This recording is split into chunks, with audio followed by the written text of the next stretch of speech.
আজকে বানাবো মুড়ি ঘন্ট। তার জন্য এখানে গোবিন্দভোগ আতপ চাল ধুয়ে ভিজিয়ে রেখেছি। আর নিচ্ছি এখানে আদা রসুন বাটা। আমি রসুনটা কম নিয়েছি, 4-5 কোয়া রসুন নিয়েছি। আর আদা বাটা আছে এর সাথে। আর আছে গোটা তেজপাতা, গোটা গরম মশলা, আর হচ্ছে পেঁয়াজ, আর হচ্ছে এখানে মাছের মাথা, কাতলা মাছের মাথা ভেজে রেখেছি। দিয়ে আজকে বানাবো মুড়ি ঘন্ট। কড়াই গরম হয়ে গেছে, দিয়ে দিচ্ছি সর্ষের তেল।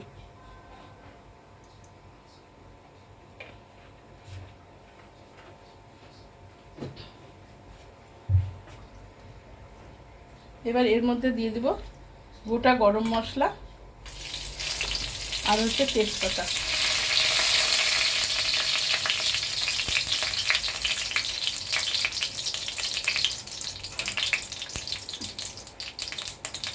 একটু ইয়ে হয়ে যাক, পুড়ে পুড়ে যাক, তাহলে গন্ধটা খুব ভালো বেরোয়। এবার দিয়ে দেবো এর মধ্যে পেঁয়াজ কুচোনো। এটা আমি 5-6টা মতন পেঁয়াজ নিয়েছি, আপনারা আপনাদের আন্দাজ মতন পেঁয়াজ দেবেন।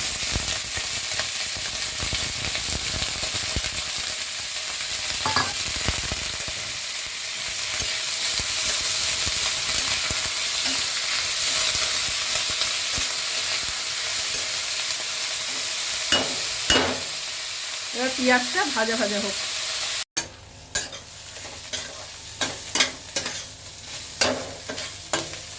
পেঁয়াজটা ভেজে নিয়েছি। এবার এখানে আদা রসুন বাটাটা দিয়ে দেব।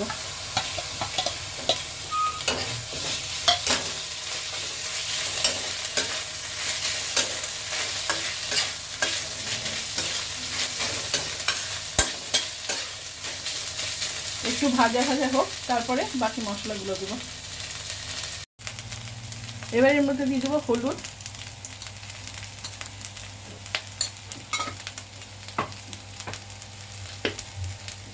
আর দেবো হচ্ছে লঙ্কা গুঁড়ো আন্দাজ মতো,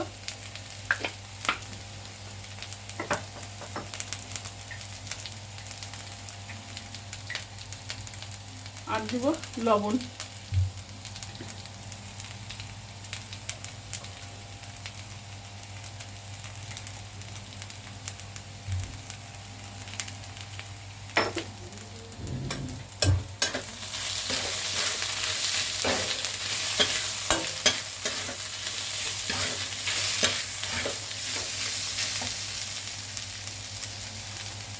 এর মধ্যে আমি আরেকটা জিনিস অ্যাড করব, সেটা হচ্ছে মিট মশলা। তো আপনারা চাইলে মিট মশলাও দিতে পারেন, নাও দিতে পারেন। আমার ভালো লাগে মিট মশলাটা, গন্ধটা খুব সুন্দর আসে, তাই এখানে দেবো আমি মিট মশলা। এখানে মিট মশলা দিয়ে দিলাম। এটা পুরোটাই অপশনাল, আপনারা চাইলে দিতেও পারেন, না চাইলে নাও দিতে পারেন। কিন্তু দিয়ে দেখবেন গন্ধটা খুব ভালো আসে, সেন্টটা, আর আলাদা একটা টেস্টও হয়।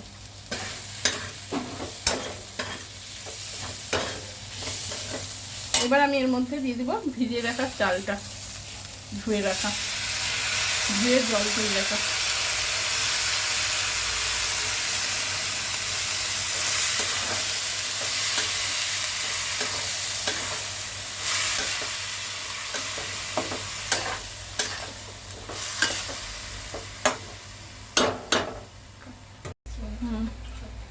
আর দিয়ে দিলাম লঙ্কা দিতে ভুলে গেছিলাম আগে। আমি এখানে 6টা মতন লঙ্কা দিয়ে দিচ্ছি ভেঙে।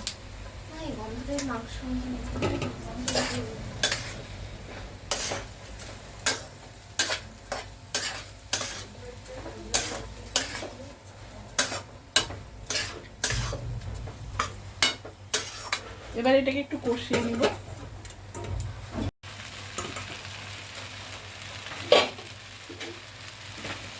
এবার দিয়ে দিলাম ভেজে রাখা মাছের মাথাগুলো।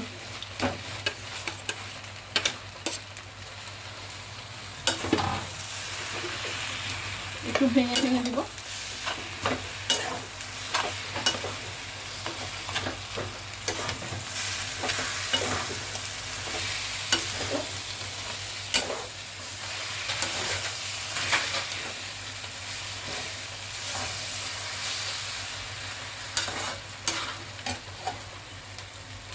এবার এখানে দিয়ে দেবো আন্দাজ মতন গরম জল। আমি এখানে গরম জল দিয়েছি।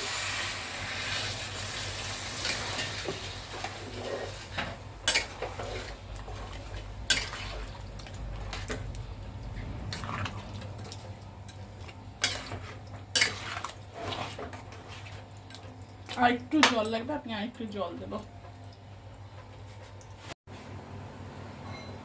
আমি আর একটু গরম জল অ্যাড করে দিলাম, দিয়ে আঁচটাকে একটু বাড়বো, ফুটে উঠলে কমিয়ে তারপরে বন্ধ করে দেবো। কালারটা খুব সুন্দর এসেছে।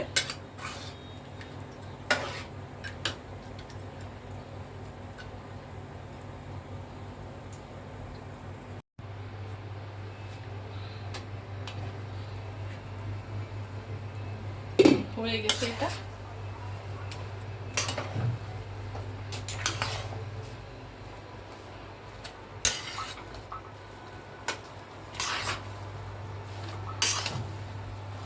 মুড়ি ঘন্ট রেডি। এটাকে আমি আরেকটু ঢাকা দিয়ে গ্যাসটা বন্ধ করে রেখে দেবো, তাহলে ভাপে আরেকটু হয়ে যাবে এটা।